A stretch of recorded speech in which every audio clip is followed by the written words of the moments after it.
For years, this ship was feared. Fast, cheap, deadly.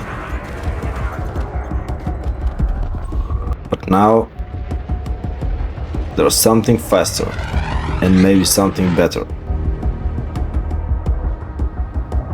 One of these ships defined small ship combat for years. The other might have just replaced it. This is about two generations of combat philosophy colliding. The Viper Mark III represents old-school elite dangerous combat. Lightweight, brutal, simple. A ship built for rookie bounty hunters, security pilots, and commanders who learn survival through speed. But the Kestrel Mk II, that thing feels like somebody at Core Dynamics asks, what if you gave a small ship the movement of a fighter jet and the firepower of a medium ship? The Viper Mark III has been part of Elite Dangerous almost since the beginning. And there's a reason so many commanders remember it. With only around 140,000 credits, the Viper gave new pilots access to real combat. 2 small hardpoints, 2 medium hardpoints, insane speed, excellent visibility, and one simple purpose: to get behind the enemy and stay there.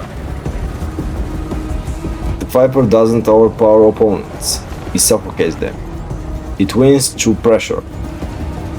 And even today, it's still one of the fastest ships in the game.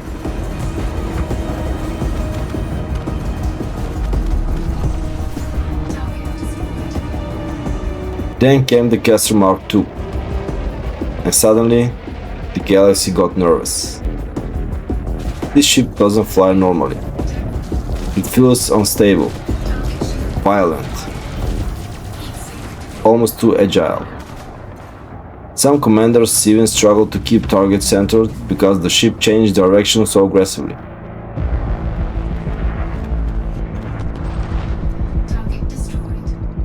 And unlike the Viper, Kestrel isn't relying on clever positioning to compensate for weak firepower.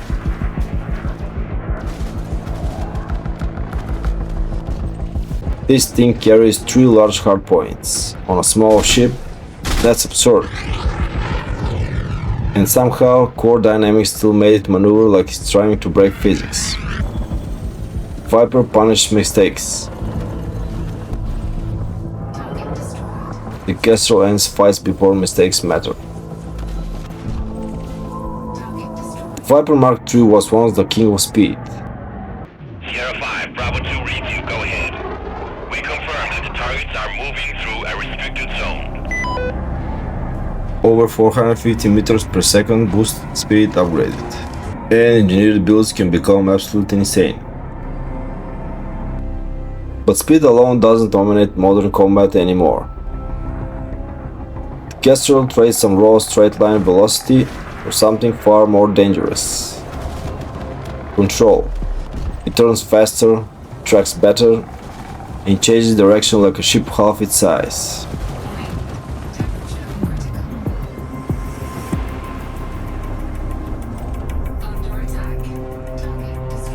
The Viper feels like a knife. The Kestrel feels like a chainsaw with thrusters.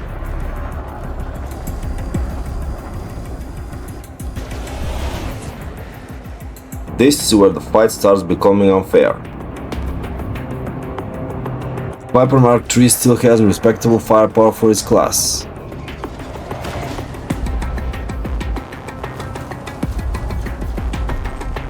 But the Kestrel completely changed expectations for what a small ship can do.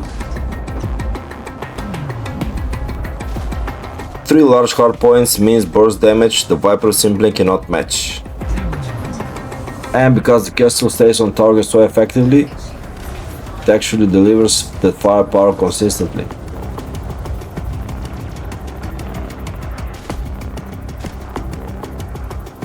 The Viper survives through movement.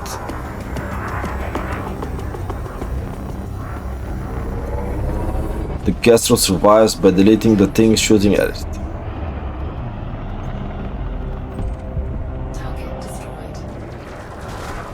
And And that's dangerous shift in design philosophy. Now here's where things get interesting. The Kestrel Mk II isn't perfect. Actually, it might be too specialized.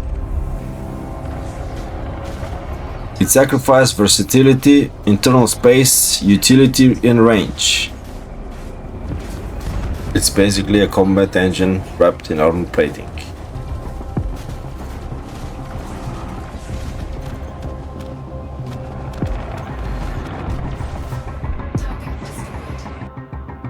And that's where the Viper still matters. The Viper is simpler, cheaper, accessible. You can lose 5 Vipers and still not equal the price of one Kestrel.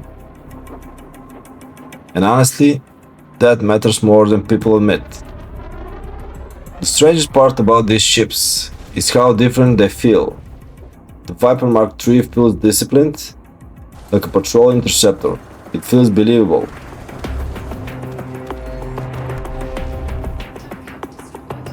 The Kestrel, that ship feels like somebody removed the safety limiters. It boosts harder, turns harder, and consistently feels one mistake away from disaster. And honestly, that's why people love it. So, did the Kestrel Mk II make the Viper Mk III obsolete? No, but it did expose how old the Viper's design really is. The Viper Mk III is still one of the best beginner combat ships in Elite Dangerous. It's efficient, it's iconic, and in skilled hands, still dangerous. But the Kestrel Mk II, that ship feels like the future. Extreme agility, massive firepower, a machine built entirely around aggression. The Viper taught commanders how to dogfight. The Kestrel rewards commanders who already know how.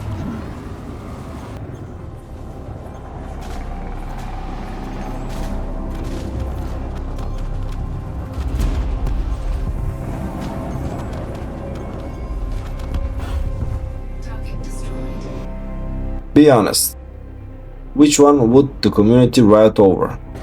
The legendary Viper Mk III?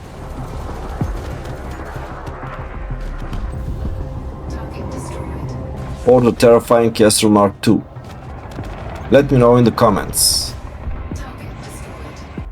If you're upgrading your flight setup, I left my recommended gear in the description.